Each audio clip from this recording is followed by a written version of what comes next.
Hello friends, welcome to my YouTube channel. അപ്പോൾ രാവിലെ കാലത്ത് തന്നെ നീറ്റിട്ട് എങ്ങോട്ടാണ് പോകുന്നതല്ലേ? അപ്പോൾ നമ്മൾ ഇന്ന് പോകുന്നത് ഉക്കടം ഹോൾസെയിൽ ഫിഷ് മാർക്കറ്റിലേക്കാണ്. നമ്മളിതിന് മുമ്പ് ഒരു പ്രാവശ്യം പോയിട്ടുണ്ടായി. പക്ഷെ അപ്പോൾ എന്താണെന്ന് വെച്ചാൽ രാവിലെ പോകണമെന്ന് വിചാരിച്ച് ഞങ്ങൾ നീറ്റ് തന്നെ 9 മണിയായി. 9 മണിക്ക് നീറ്റിട്ട് പിന്നെ രാവിലത്തെ കാര്യങ്ങളെല്ലാം കഴിഞ്ഞ് പിന്നെ അവിടെ എത്തിയപ്പോഴേക്കും 11 മണിയായി. 11 മണിക്ക് അവിടെ എത്തിയിട്ട് സാധനങ്ങൾ വാങ്ങി തിരിച്ചെത്തിയപ്പോഴും 12 മണി. ഇതുണ്ടായത് കാരണം നമുക്ക് കാര്യമായിട്ടൊന്നും എടുക്കാൻ പറ്റിയില്ല. അപ്പോൾ ഇന്ന് നമ്മൾ എന്തായാലും രാവിലെ കാലത്ത് തന്നെ നീറ്റ് പോവുകയാണ്. അപ്പോൾ പോകുന്ന വഴിക്കുള്ള വ്യൂസാണ്. കുറേ കാലത്തിന് ശേഷമാണ് ഞാൻ സണ്ണിന് ഇത്ര ഏർലി ആയിട്ട് സൂര്യോദയം കാര്യങ്ങളൊക്കെ കാണുന്നത്. അപ്പോൾ പോകുന്ന വഴിക്ക് അമ്പലങ്ങളും വ്യൂസും അതുപോലെ തന്നെ എല്ലാം തന്നെ അത്യാവശ്യം ക്യാപ്ചർ ചെയ്യണമെന്ന് വിചാരിച്ചു, ക്യാപ്ചർ ചെയ്തു. അതുപോലെ തന്നെ സിറ്റി ഇത്രയ്ക്ക് ലെസ് ക്രൗഡഡ് ആയിട്ട് കാണാൻ പറ്റുന്നതും ഈ ഏർലി മോർണിംഗ് സമയത്ത് മാത്രമേ ഉള്ളൂ കേട്ടോ. ഒരു 9 മണി അല്ലെങ്കിൽ 8:30 9 മണിയൊക്കെ കഴിഞ്ഞ് കഴിഞ്ഞാൽ പിന്നെ സിറ്റിയിൽ നമുക്ക് സൂചിപ്പിന്നിട്ട് കഴിഞ്ഞാൽ എടുക്കാൻ കിട്ടില്ല, ആ ഒരു അവസ്ഥയായിരിക്കും. അത്രയ്ക്കും റഷാവും. അങ്ങനെ നമ്മൾ ഉക്കടം ഹോൾസെയിൽ ഫിഷ് മാർക്കറ്റിലേക്ക് എത്തിയത് പോകുന്ന വഴിയാണ്. കണ്ടിട്ട് ഡോൾഫിനൊക്കെ വെച്ചിട്ട്. അപ്പോൾ നമുക്ക് ഫിഷ് മാർക്കറ്റിൻ്റെ ഉള്ളത്തെ വ്യൂസൊക്കെ ഒന്ന് കണ്ടിട്ട് വരാം, എന്നിട്ട് ബാക്കി സംസാരമൊക്കെ ആവാം.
ഇവിടെ വന്ന് നമ്മൾ സാധനങ്ങൾ നോക്കി തന്നെ വാങ്ങണം. എനിക്കിവിടെ കോയമ്പത്തൂർ ഇതൊക്കെ വന്നതിന് ശേഷമാണ് ഞാൻ ഇങ്ങനെ ശ്രദ്ധിച്ച് വാങ്ങണം എന്നുള്ള കാര്യങ്ങളൊക്കെ മനസ്സിലാക്കിയത്.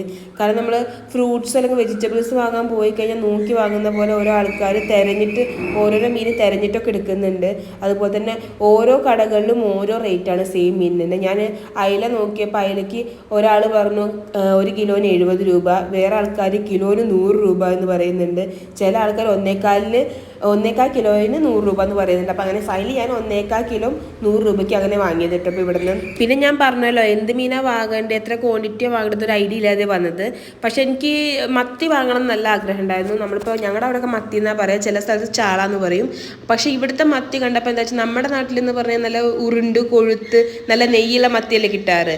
പക്ഷേ ഇവിടുത്തെ തമിഴ്നാട്ടിലുള്ള മത്തി ഞാൻ മുന്നേ പറഞ്ഞു കേട്ടിട്ടുണ്ട്, അമ്മയൊക്കെ പറഞ്ഞു കേട്ടിട്ടുണ്ട്, പരന്ന് നല്ല മുള്ളുള്ള മത്തി ആയിരിക്കും, അത് വലിയ ടേസ്റ്റ് ഉണ്ടാവില്ല എന്നൊക്കെ. അപ്പോൾ ഞാനിവിടെ പോയപ്പോൾ എന്താ വെച്ചാൽ മത്തികൾ കുറേ ഉണ്ടായിരുന്നു, പക്ഷേ ആ ടൈപ്പ് മത്തിയായിരുന്നു. എനിക്ക് സാറ്റിസ്ഫൈഡ് ആയിട്ടുള്ള നമ്മുടെ നാട്ടിൽ കിട്ടുന്ന പോലത്തെ മത്തി കിട്ടിയില്ല. അപ്പോൾ ഞാൻ വാങ്ങിയില്ല. ഇത് പിന്നെ ഒരു വെറൈറ്റി ആയിട്ടാണ്. നല്ല ബ്ലൂ കളർ, നല്ല സ്കൈ ബ്ലൂ കളർ സൈഡിൽ ഔട്ടറൊക്കെ ഉള്ള ഒരു ഫിഷാണ്. അപ്പോൾ ഞാൻ ചോദിച്ചത് എന്ത് ഫിഷാണെന്ന് ചോദിച്ചപ്പോൾ അവർ പറഞ്ഞു ഇതാണ് ഇത്ര കിളിമീൻ. സോ അവരങ്ങനെ പറഞ്ഞത് കിളിമീൻ എന്താണെന്നാണ് ഞാൻ പറഞ്ഞത്. ഞാൻ വിചാരിച്ചു വേറെ ഏതൊരു മീനാണ് കിളിമീൻ എന്ന് വിചാരിച്ചിരിക്കുകയായിരുന്നു. അപ്പോൾ അങ്ങനെ നമ്മൾ മത്തി വാങ്ങിയില്ല. അപ്പോൾ നമ്മളൊരു 1.25 കിലോ അയില വാങ്ങിയിട്ടുണ്ട് കറി വെക്കാൻ വേണ്ടിയിട്ട്, പിന്നെ ദേവുവിന് ഫ്രൈ ചെയ്ത് കൊടുക്കാൻ വേണ്ടിയിട്ടും. പിന്നെ ഞാൻ വാങ്ങിയത് പറഞ്ഞാൽ നമ്മുടെ കരിമീനൊക്കെ പോലെ ഉണ്ടല്ലോ, നമ്മൾ അതിൻ്റെ മേലത്തെ സാധനങ്ങളൊക്കെ ക്ലീൻ ചെയ്ത് കഴിഞ്ഞ് കഴിഞ്ഞാൽ ഒരു കരിമീൻ പോലത്തെ ഒരു ഫിഷ് ഉണ്ട്. അപ്പോൾ അതാണ് എൻ്റെ ഫേവറേറ്റ്. പിന്നെ അതാണ് ഞാൻ വാങ്ങിയിട്ടുള്ളത് വറുക്കാൻ വേണ്ടിയിട്ട്, ഫ്രൈ ചെയ്യാൻ വേണ്ടിയിട്ട്. പിന്നെ ഞണ്ടിനൊക്കെ കണ്ടപ്പോൾ ഞാൻ ഫസ്റ്റ് ടൈമാണ് ഞണ്ടിന് ഇങ്ങനെ കാണുന്നത്. അതിൻ്റെ കയ്യും കാലൊക്കെ റബ്ബർ ബാൻഡോ നൂലെന്തൊക്കെ ഇട്ട് വെച്ച് കെട്ടിയിട്ടുണ്ടായിരുന്നത്. അപ്പോൾ ഞാൻ നമ്മുടെ നാട്ടിലൊക്കെ ഇതിന് മുമ്പ് വാങ്ങുമ്പോൾ അങ്ങനെ കെട്ടിയിട്ടൊന്നും ഞാൻ കണ്ടിട്ടില്ല. എല്ലാത്തിൻ്റെയും കയ്യും കാലും കെട്ടിയിട്ടൊക്കെ കണ്ടു. അപ്പോൾ അങ്ങനെ ഉണ്ടായിരുന്നു. അപ്പോൾ എന്തായാലും ഇപ്രാവശ്യം എനിക്ക് ഈ കൂന്തൾ, അതുപോലെ തന്നെ ചെമ്മീൻ, ക്രാബ് ഇതിനോടൊന്നും വലിയ ഇൻട്രസ്റ്റ് തോന്നിയില്ല. കുറേ ദിവസമായി ഫിഷ് കഴിച്ചിട്ട്. അപ്പോൾ എനിക്ക് ഫിഷ് എന്ന് പറഞ്ഞപ്പോൾ തന്നെ അയില, മത്തി വക സാധനങ്ങളൊക്കെ അതിൻ്റെ മൈൻഡിൽ വന്നത്. അപ്പോൾ ആ ഒരു പ്രിഫറൻസാണ് ഉണ്ടായിരുന്നത്. പിന്നെ ഇവിടെ ഇതാണ് ഞാൻ വാങ്ങിയ മീൻ കേട്ടോ. പിന്നെ ഇവിടെ വേറെ ഫെസിലിറ്റി എന്താണെന്ന് വെച്ച് കഴിഞ്ഞാൽ നമുക്ക് മീൻ നമ്മൾ വാങ്ങിയിട്ട് തൊട്ട് പുറത്തേക്ക് ഇറങ്ങുമ്പോൾ തന്നെ സൈഡിൽ ഒരുപാട് പേര് ഇരിക്കുന്നുണ്ട് അത് നേരെയാക്കാൻ വേണ്ടിയിട്ട്. നമുക്ക് ക്ലീൻ ചെയ്ത് വൃത്തിയാക്കി കട്ട് ചെയ്ത് നമ്മുടെ ആവശ്യത്തിന് കട്ട് ചെയ്ത് അവർ കയ്യിൽ തരും. അപ്പോൾ നമ്മുടെ പൊടിമീനൊക്കെ ആണെന്നുണ്ടെങ്കിൽ 30 രൂപയാണ് 1 കിലോ നേരെയാക്കാൻ വേണ്ടിയിട്ട്. അതുപോലെ തന്നെ വലിയ മീൻ അയില ഇതുപോലൊക്കെ അത്യാവശ്യം മീഡിയം സൈസ് ഫിഷ്, അപ്പോൾ തന്നെ വലിയ ഫിഷൊക്കെ ആണെന്നുണ്ടെങ്കിൽ 20 രൂപയാണ്. അപ്പോൾ നമ്മുടെ നാട്ടിൽ ജോലിയില്ല എന്ന് പറയുമ്പോൾ ഇവിടെ ഇതും ഒരു പ്രൊഫഷനായിട്ട് കൊണ്ടു നടക്കുന്ന ആൾക്കാരുണ്ട്. എത്ര പേരാണെന്നറിയോ ഇരുന്ന് ചെയ്യുന്നത്. അതാണെങ്കിൽ അവർക്ക് കസ്റ്റമേഴ്സ് പറഞ്ഞു കഴിഞ്ഞാൽ വെയിറ്റിംഗ് ആണ്. അവർ നല്ല വൃത്തിയിൽ ചെയ്ത് തരുന്നുണ്ട് കേട്ടോ. നമ്മൾ എങ്ങനെ കട്ട് ചെയ്യേണ്ടി പറഞ്ഞാൽ അതേപോലെ കട്ട് ചെയ്ത് തരുന്നുണ്ട്. പിന്നെ എനിക്ക് കൊടുക്കുന്ന പൈസയും അത്ര ഓവറായിട്ടൊന്നും തോന്നിയില്ല. കാരണം ഇവിടെ എന്താണെന്ന് വെച്ചാൽ നമുക്ക് വേസ്റ്റ് നമ്മുടെ നാട്ടിലെ പോലെ തന്നെ നമുക്ക് അവിടെ ഇവിടെ തൊടിയിലോ പറമ്പിലൊന്നും കൊണ്ടുപോയി ഇടാൻ പറ്റില്ല.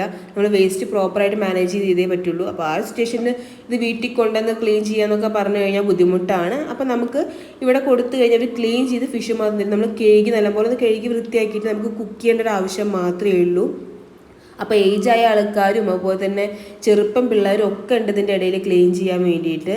അപ്പോൾ ഇതെനിക്ക് നല്ലൊരു കാര്യമായിട്ട് തോന്നിയിട്ടോ. പിന്നെ ഇവിടെ തന്നെ നമുക്ക് പാർക്കിംഗ് ഫെസിലിറ്റി ഉണ്ട്. പാർക്കിങ്ങിന് എത്രയാ 10 റുപ്പീസാണ് വരുന്നത് പാർക്ക് ചെയ്യാൻ വേണ്ടി വെഹിക്കിൾസിന്. അത് നല്ല റഷായിരിക്കും. നമ്മൾ ഏർലി മോർണിംഗ് ഒക്കെ വന്നു കഴിഞ്ഞാൽ നല്ല റഷായിരിക്കും. കാരണം എല്ലാവരും ഏർലി മോർണിംഗാണ് വരാറ്. ഞങ്ങൾ അന്ന് 10 മണിക്ക് ശേഷം പോയ സമയത്ത് വലിയ റഷൊന്നും ഉണ്ടായിരുന്നില്ല. പക്ഷെ എന്നാലും ആ എമൗണ്ട് തന്നെയാണ് വരുന്നത്. പിന്നെ നമുക്ക് ഇവിടെ എന്ന് പറഞ്ഞു കഴിഞ്ഞാൽ ഹോൾസെയിൽ റേറ്റിനാണ് കിട്ടുന്നത്. ഇവിടെ നമ്മൾ ചെറിയ ബൈക്കിലും അതുപോലെ തന്നെ വണ്ടിയിലൊക്കെ നമ്മുടെ പരിസരങ്ങളിൽ വന്നിട്ട് വിൽക്കുന്ന ആൾക്കാരുണ്ടല്ലോ, അങ്ങനെയുള്ള ആൾക്കാരെയും ഇവിടെ കാണാം. അവർ ഒരു സ്കൂട്ടി അല്ലെങ്കിൽ TVS ആയിട്ട് വന്നിട്ട് അവർക്ക് ആവശ്യമുള്ള മീൻ എല്ലാ കാറ്റഗറിയിൽ നിന്നും എടുത്തിട്ട് അവർ അങ്ങനെയും കൊണ്ടുപോകുന്നുണ്ട് നമുക്ക് ഓരോ ലൊക്കാലിറ്റിയിൽ വന്ന് സെല്ല് ചെയ്യാൻ വേണ്ടിയിട്ട്. ഇവിടെ വന്നപ്പോഴാണ് എനിക്കൊരു കാര്യം മനസ്സിലായത്, ഇത്രയും വെറൈറ്റി ആയിട്ടുള്ള എഡിബിൾ ഫിഷസ് ഉണ്ട് എന്നുള്ളത്. ഓരോന്നിൻ്റെ രൂപവും അതുപോലെ തന്നെ ഇതൊക്കെ കളറും ഇതൊക്കെ ഉണ്ടെങ്കിൽ ഇതൊക്കെ കഴിക്കാൻ പറ്റും അങ്ങനെയൊക്കെ നമുക്ക് തോന്നിപ്പോവും. പക്ഷേ ഇതെല്ലാം കഴിക്കുന്ന ആൾക്കാരുണ്ട് കേട്ടോ. അപ്പോൾ പിന്നെ വേറൊരു കാര്യം എന്താണെന്ന് വെച്ച് കഴിഞ്ഞാൽ ആകെ വെറും 200 രൂപയ്ക്കാണ് ഫിഷ് വാങ്ങിയിട്ടുള്ളത്. 2.5 കിലോ 1.25 കിലോ അയിലയും അതുപോലെ തന്നെ 1.25 കിലോ മറ്റേ ഫിഷ്. അതിൻ്റെ പേര് എനിക്കറിയില്ല. അപ്പോൾ അമ്മ കണ്ടപ്പോൾ തന്നെ ചോദിച്ചു എന്തിനാ എത്ര തോനെ പൈസയ്ക്കൊക്കെ ഫിഷ് വാങ്ങിയത്. അപ്പോൾ ഞാൻ പറഞ്ഞു തോനെ ഫിഷിൻ്റെ സംഭവം ശരി, പക്ഷേ 200 രൂപ ആയിട്ടുള്ളൂ. അപ്പോൾ അമ്മ തന്നെ ഞെട്ടിപ്പോയി. അപ്പോൾ നമ്മൾ ചായ ഒക്കെ കുടിച്ച് വീട്ടിലെത്തി. അപ്പോൾ 2 പേര് നമ്മൾ വെയിറ്റ് ചെയ്തിരിക്കുന്നുണ്ട്. ഇത് ദേവുവിൻ്റെ ഫ്രണ്ട്സാണ് കേട്ടോ.